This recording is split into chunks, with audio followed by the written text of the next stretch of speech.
Urban farming tugenekereje mu kinyarwanda ni ubuhinzi bwo mu mijyi buhinzwe ku buso butoya.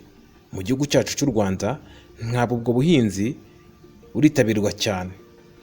Twasuye Nigeza Mark utuye mu murenge wa Rwezamenyo mu karere ka Nyarugenge ahazwi nka Nyamirambo. Ni umwe mu batangiye kugerageza gukora ubwo buhinzi akoresheje ubuso butoya aho atuye.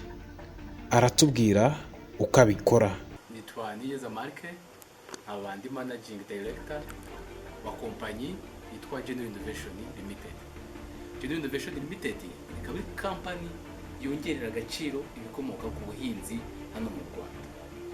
Ikaba ari mu rwego twasanze tudagomba guhinga mu ntara gusa, ahubwo dutangiza icyitwa urban farming. Urban farming ukaba ari uburyo dushobora guhinga mu mijyi yacu ndetse n'umujyi wacu wa Kigali urimo.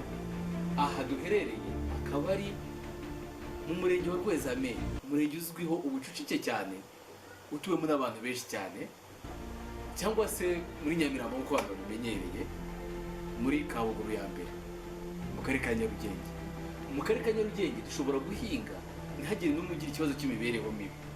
Murabona aha ni ukuva hasi aho duhinga tuzamuka ku maesikariye, tuzamuka kugeza hejuru.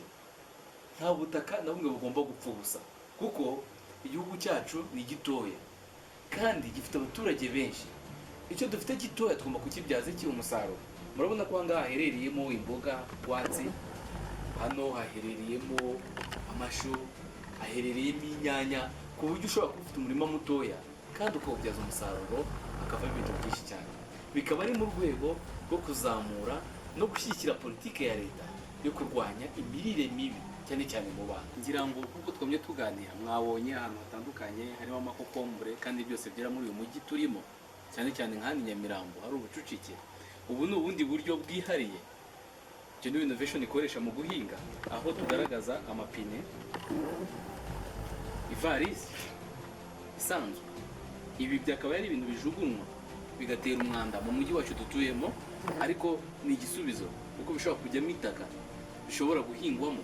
Ngira ngo murabona ko harimo imboga zitandukanye kandi zishishe, aho mubonaho inyanya, mukabonamo amashu, ndetse harimo n'amatunda. Iri tunda rikaba rizakora ku buryo bishobora kujya ku rukuta rwose rw'igipangu, bityo abantu bagasarura amatunda.